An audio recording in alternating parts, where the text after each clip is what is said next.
This is a special presentation for Nightride FM.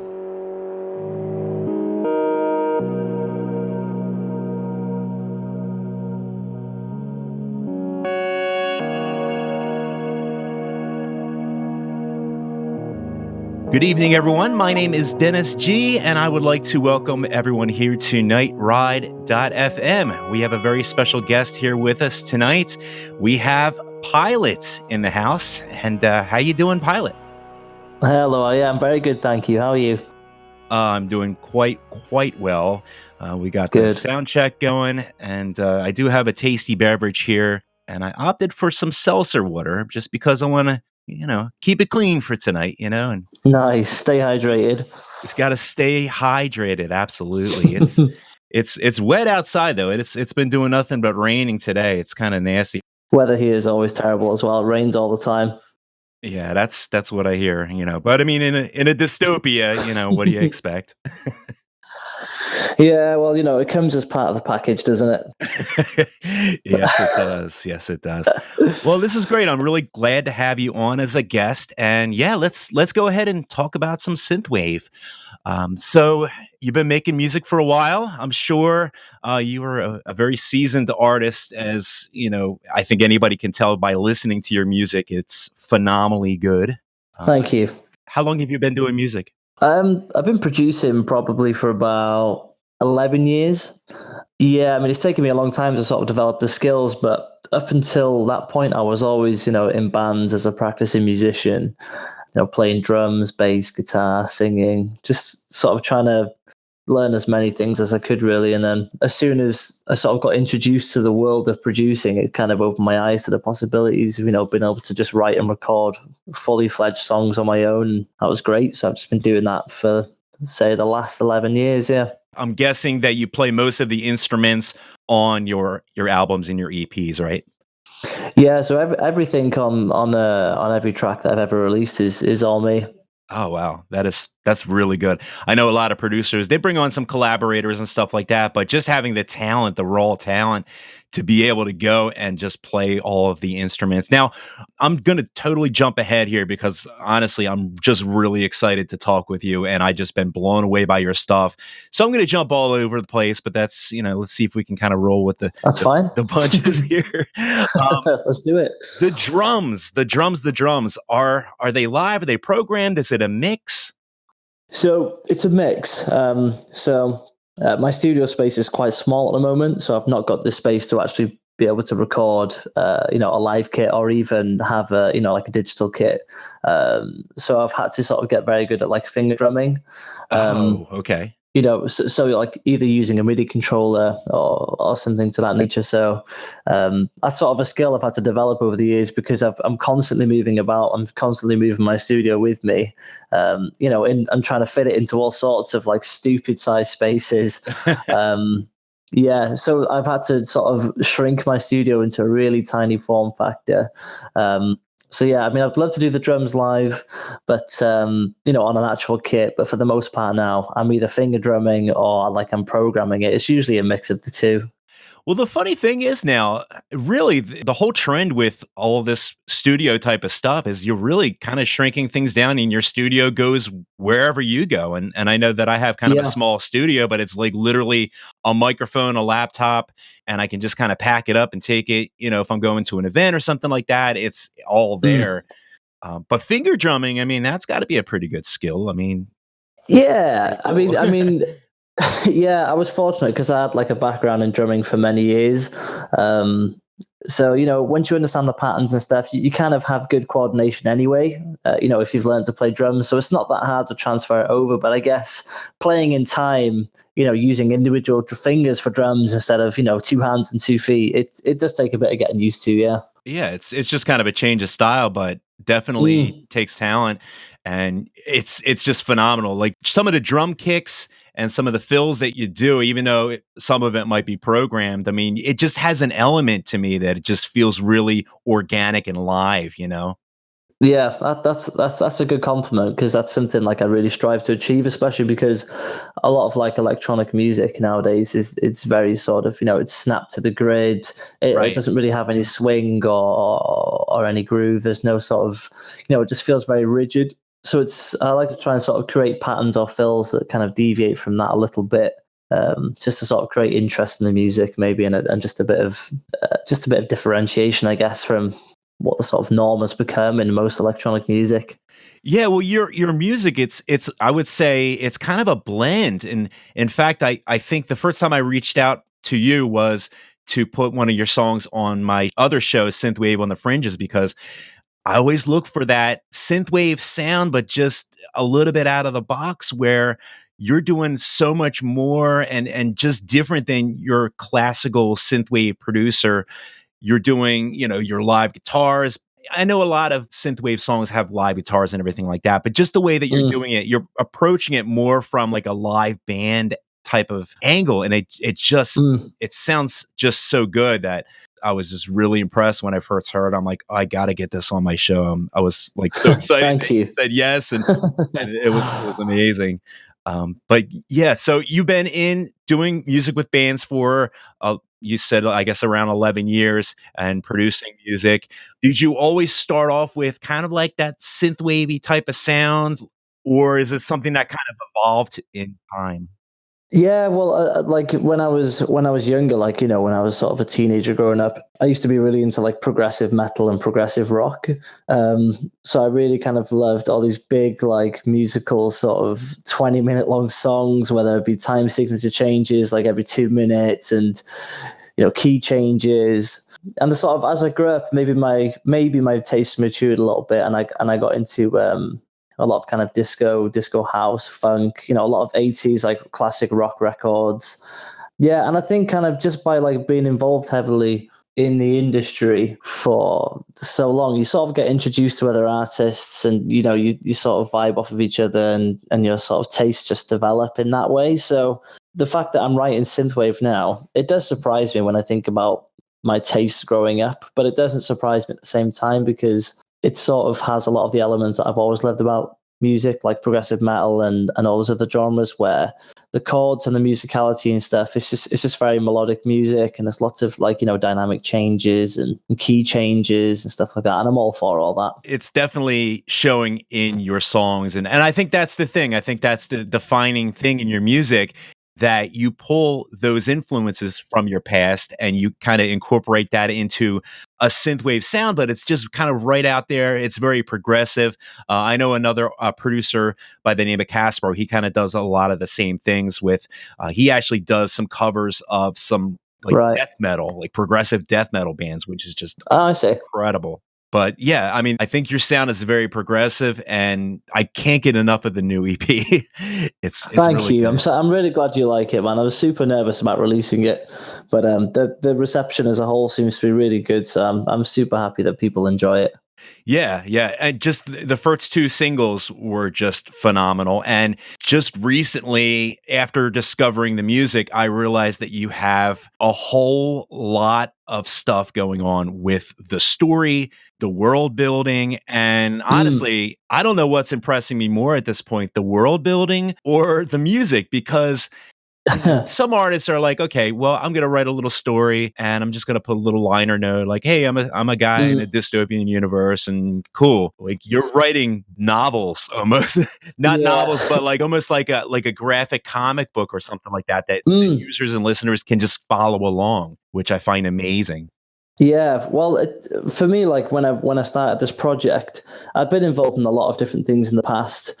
Writing music for other people, writing and releasing my own music. But I'd always really enjoyed, graphic novels. I'd always sort of enjoyed listening to soundtracks and music to moving picture and stuff like that. It was just one of those things where it just felt like the natural thing for me to do, to sort of create something where I wasn't just writing music anymore, but I was sort of building something behind it. Yeah. It just felt like the right thing to do, really, to sort of start this world building journey and sort of creating a character and sort of writing a story. Don't get me wrong, I mean, it's a lot of work, but Sure.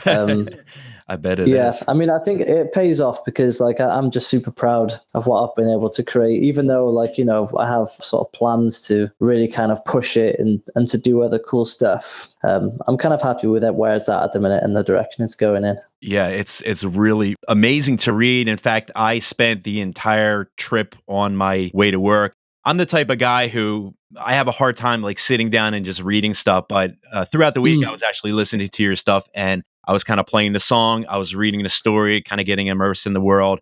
And then I'm like, "Oh my God, Right. I have this interview that I got to do tonight." I've only been like halfway through the story. Like I got to find out Yeah. what's going on, especially with the new EP because the characters and the storyline is really original with the wedding ring and you carry a lot of threads through the entire story with each chapter and then some chapters break out into its own, I guess you would say, like when the EP comes out and you have kind of a larger story arc and then Mm. kind of build a bigger moment. And I just Yeah. I find that fascinating. Yeah, I think like with when I first started the project, the idea was just to keep it very simple and ambiguous and just to kind of create a sense of like, there being a world and a character in it, but never really to go as in depth as I have been. But I think that's just like over time, maybe just me becoming more invested in the idea myself and actually enjoying writing the music, enjoying getting the artwork done, collaborating on that.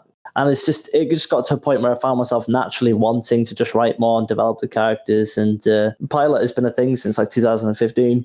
And, it's Wow. got to the point now where I've got profiles for every character. I know their height, their weight, their eye color, their habits, their interests, their family history, absolutely Wow. everything. I've got like a storyboard with arcs and stuff. I mean, the story goes on I've got at least, say, 3 albums worth of like story content written. It's just getting the music done to coexist with it now. That's the difficult part for me. That is incredible. Now, that actually leads into my next question, which I'm really interested in finding out. What comes first? Is it the characters? Is it the world building? Is it the music? Or is it kind of like a mixture in between, a little bit of everything? So I guess in terms of what's most important to me, it will always be the music. In terms of creating the content, it depends really as to how far along in the project I am. So, for example, when I started writing this EP, I didn't have any of the story written. Once I'd finished, I released Shadow Task, and then I released 3 singles. And once I'd finished those, I basically hadn't written any more story.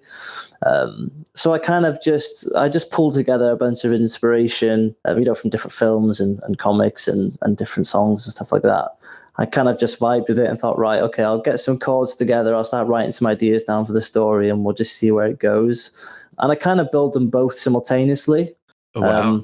Or at least I did during the progress of this EP, because sometimes the music might influence like a choice within the storyline. Sometimes the way the story is going might depict the choice in the music.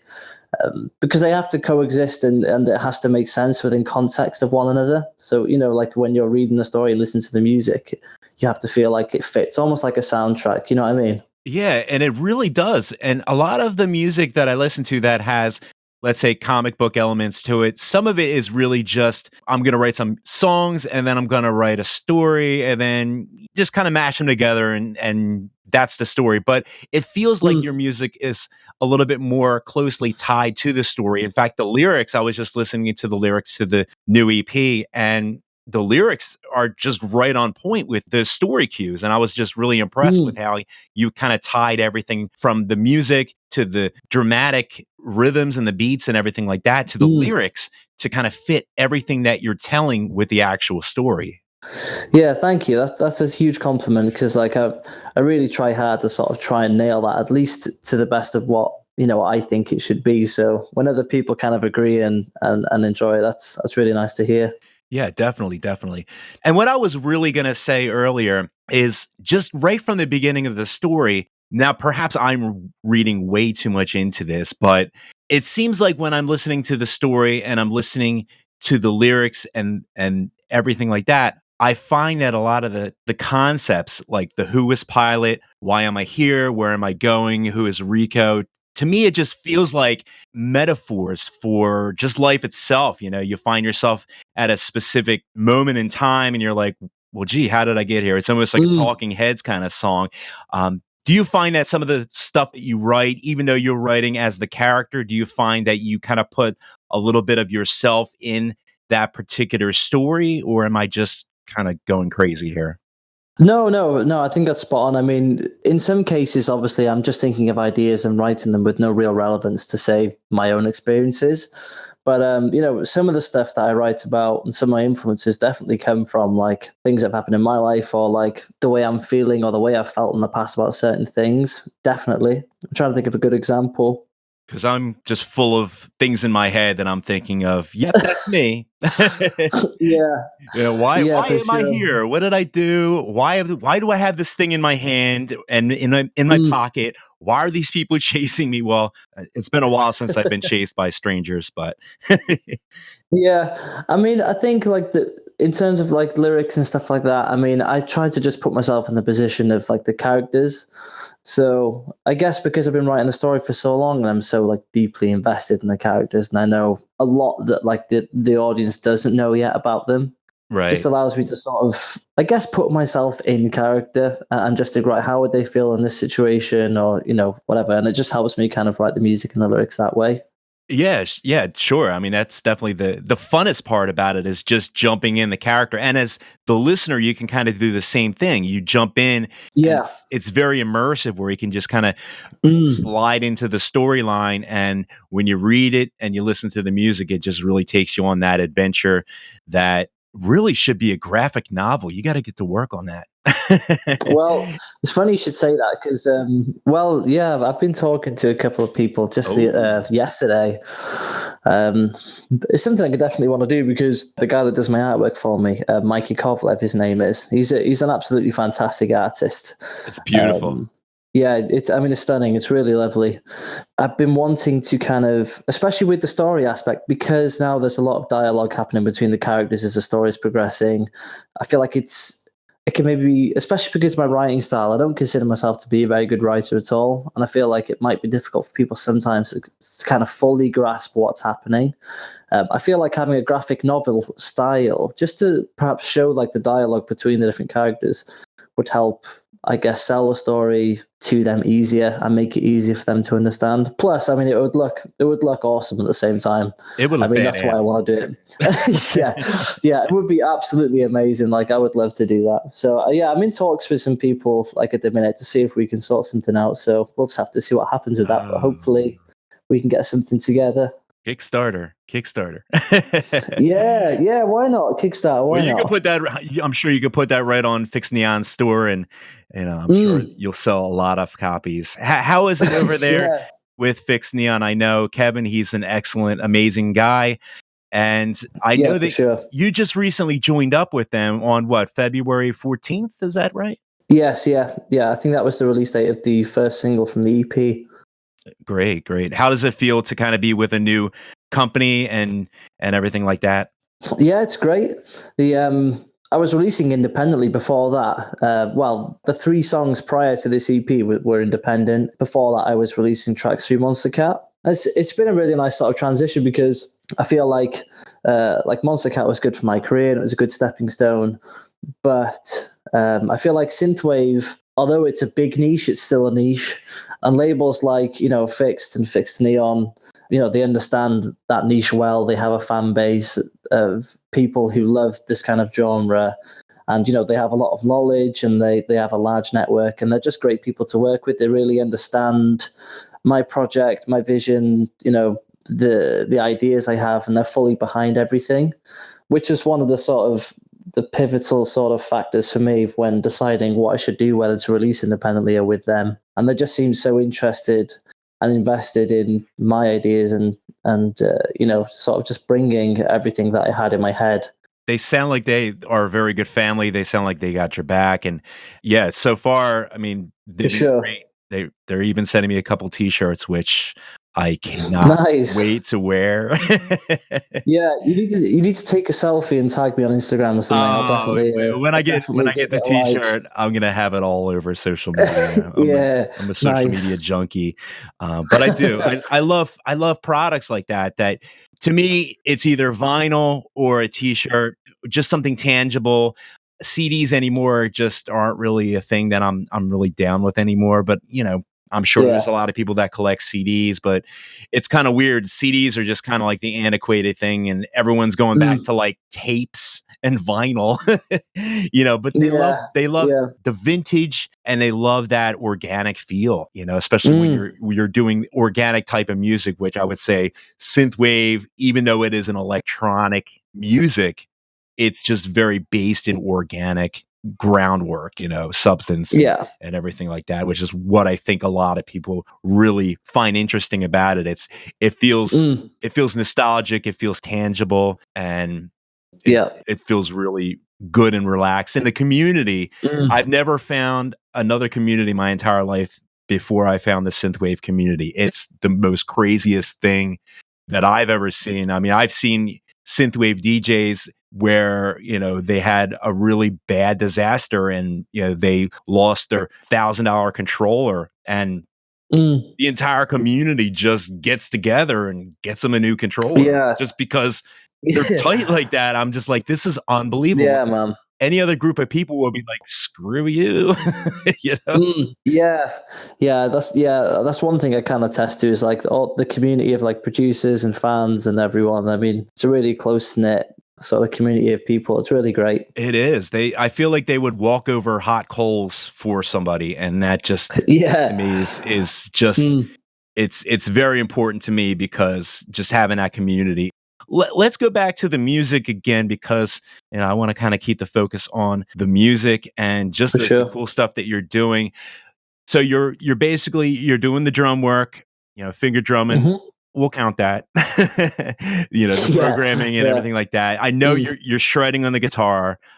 You do all the guitar work, which is really, really hmm. amazing. I'm assuming you do the vocals as well, with Yeah. a little help from those magical filters that make you sound so Hmm. cool. Is there any Yeah. other type of instrumentation that you kind of squeeze into the mix every now and then? Yeah, so mainly my go-tos are drums, bass, guitar. Sometimes I might use like a live bass, or oftentimes I'll just layer a live bass with a synthesized bass. Just a lot of synths, to be honest, a lot of synths. So you'll often hear my music like maybe like a drone in the background, some chords over the top of that, some melodies being sort of sprinkled around everywhere, maybe like a synth lead or something. I mean, Right. if you looked at my projects, I mean, I've got like 80 channels in some of them. And although the music might sound quite simple or it doesn't sound like it's got many layers, it's often because many things are like, doubled up, or there'll be, the same pattern will be played, but there'll be two different sounds merged together or something. Right. Um, It sounds yeah. clean. It But yeah, sounds man. very clean. Yeah, thank you. Yeah. It just seems like it all fits and it doesn't sound like anything's like overused or anything like that. Mm, When you kick the drum and the drums the way they come in, it just sounds really nice and polished. So yeah. great. Speaking of instruments, what is the instrument, let's say that would be your go-to instrument, the one that you have the most fun playing? So I have the most fun playing. It'll probably be. I actually really enjoy playing like monophonic synthesizers. So like playing bass lines on the synthesizer. So I got a couple of like hardware sets in my studio. One of them is a Moog Little Fatty. Oh wow. I think it's yeah, Nice. I think it's a stage two or something. But basically that is absolutely awesome for like playing bass lines on. Like I could just jam to a 4-bar loop all day just playing just playing bass lines. That's kind of like the crux of my music really, is having that sort of deep chorus kind of bass sound, whether it's arpeggiated or not, it doesn't really matter. But yeah, I could jam that stuff for days. So I would definitely say that. Yeah, bass is really, really where it's at when it comes to just getting that hard driving, pounding type of Mm, sound that your music does produce. Yeah, I think like with synthwave in general, it's like, and 80s music in particular, you usually have like a synthesized bass line or something. It might be arpeggiated. The bass note would stay the same, and you would just change the chords over the top of it. Mm-hmm. But I feel like without that, without having the sort of bass line underneath driving those chords along, that's sort of half of the essence of the genre straight out the window. So yeah, it's like a massive part of synthwave, really. So I think that's why I enjoy it so much, because it can completely change like the whole feel of a song just by changing the bass line. Yeah, yeah, I think you're definitely right with that. Now, as far as touring, let's go into that subject because I know a Mhm. lot of the listeners are very interested in finding that out. Do you have any plans, anything on the horizon, or are you just kind of, working on getting the albums together first, or what? Do you have any type of plans to possibly get out there and start shredding in front of a live audience anytime soon? Yeah, I mean, gigging is something I would love to do. It's for me, it's literally just a case of making sure that the conditions are right. So, I'm not really. I've DJ'd many times in the past. Not as PYLOT, but just in other projects and stuff. It's not something really that. I mean, I enjoyed it, but it's just too boring for me. Like, it's too boring coming from like a live sort of music background.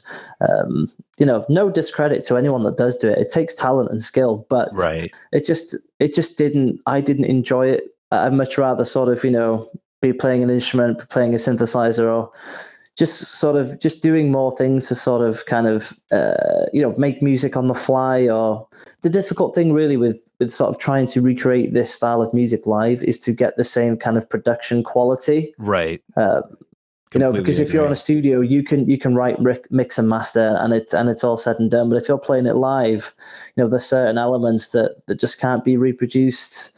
Right. Either that or you're just kind of pressing play Yes, and saying, "Okay, here I am." exactly. Yeah, exactly. Yeah, and I would much rather actually, intricately be involved in like if I stop pressing something, the music stops. You know what I mean? I want it to be very involved. And so that Right. just takes time to plan, really. And logistically, you have to think, what is it I need? How can I do this? And I also want it to be badass as well. Like, I mean, Oh, hell because I yeah. haven't played a show as PYLOT before. And so I just want to make sure that I can sort something out that's really good. I Right. feel like I feel like the sort of the brand and the character and everything deserves to have something good. So it's definitely not something I'm planning on doing anytime soon, but it is something that I am heavily looking into. So we'll Yeah. just have to wait and see what the future holds, I guess. Well, that's a very honest and, reasonable answer. And too many Mm, people seem like they want to just go out there and start playing where they might not figure out the logistics, and it's not yeah. exactly the best way to do it. You want to make sure Mm, that you line your ducks up in a row before you go out on the show, and make sure that you have a good polished of stage show, course. of course. Yes, definitely. Yeah. Of course. Yeah. I know it's late over there, and I do apologize. You did have your It's fine. AMA. How was your AMA? Did you Mm, have a good experience with that? I just kind of briefly just kind of logged in a few times. Looked like we had a ton of questions and answers, and it looked really cool. A lot of stuff that I didn't even know. I kind of yeah. already got answered with the AMA. Yeah, it was really cool. It's the first time I've done anything like that with PYLOT, so it was really cool. Some people were asking like 5, 6, 7 questions, which is fine. I happily answered them. But it's Yeah. just funny, really, like the sort of mix of questions you get. People asking all kind of things like, what's your favorite kind of bike? Right. Um, Your favorite type of what food, food which you is eat? Yeah, apparently yeah, pizza. So yeah. yeah, yeah. But yeah, it's nice. It's nice to kind of interact with people like that and just kind of just talk to them normally, Yeah. because I get quite a lot of DMs and stuff like that, and it's not possible to sort of reply to them all. Right. So it's nice to do things like that because it means I just get a chance to kind of chat with people. Yeah. Um, Absolutely. yeah, I mean, like I have like a Discord server Hmm. that my fans can join or whatever, and I often pop in there when I can and just kind of show my face and sort of try and join the conversation when I can and stuff. Yeah. Um, I'm sure you're busy too. yeah, You're writing awesome kick-ass music. Yeah, like, well, I mean, I am rather busy, but without the fans, it's I wouldn't be able to do what I'm doing. So of course, like I owe everything to them. So I really don't mind, chatting to them and stuff when I can. Yeah, and I'm sure they really do appreciate it, and I do appreciate the time that you spent with me. One last question for you before we go ahead and wrap it up, and Okay. really, I just want to know what's next. What's on the horizon? You just put out your EP. I know you got Mm. some things coming up. Where are you going to go from here? Oh man, there's so much. There's so many ideas I have, and it's really exciting because I'm kind of in a position where I've got a big network now of talented sort of creators that can do stuff that I can't do, like illustrators, designers, videographers. The world is my oyster, which is a really nice feeling. Hmm. So I've been talking to a few people. You know, I said earlier I've been talking to someone who might be able to do some sort of graphic novel kind of thing. That would be really cool. That'll be awesome. Videographers, a music video sometime this year would be great. Maybe for a single after the EP or something. I'm not too sure yet, but I've definitely got loads of stuff in the works. You know, lots of things sort of planned and that I'm testing out. And whenever something feels right, I'm just going to shoot with it. And Stay tuned, right? stay tuned. I mean, yeah, there's so much going on. Nothing solidified yet, but Yeah. trust me, there's so much going on behind the scenes. I'm eager to sort of get new music and stuff out there. Even though my EP only came out literally today, Right. you know, I'm eager to sort of keep it going. Yeah, exactly. Yeah. Keep it going, and I'm sure the fans will definitely be ready for your music when it does get ready to come along again. But right now, in the meantime, they have a wonderful EP to just chew on and enjoy. A good immersive story that's online.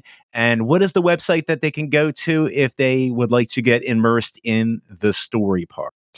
Yes, you can go to it's www.iampilot.com. There you go, with a Y. Yes, with a Y. I am pilot with a Y.com. Yeah. And if you click on this, it's called a journal tab. You click on the journal tab, and then all my music, all the story is there in chronological order. And you can just, click on one page, skip to the next page, skip to the next one. The music will play, and you can just immerse yourself in it. That is very, very good to know and very exciting. And I will definitely spread the word to let everyone know who is PYLOT. Make sure you check it out. And I do thank you for the interview and the AMA. Really can't wait to hear some more stuff. But in the meantime, I am going to enjoy this EP. And yeah, that's about it. I again thank you for staying up. I know it's again late over there in your dystopia, but Yeah, well, thank you very much for the opportunity. It was great to talk to you and to sort of have a chat. So yeah, thank you. all right. With that, we'll talk to you soon, and we'll be listening.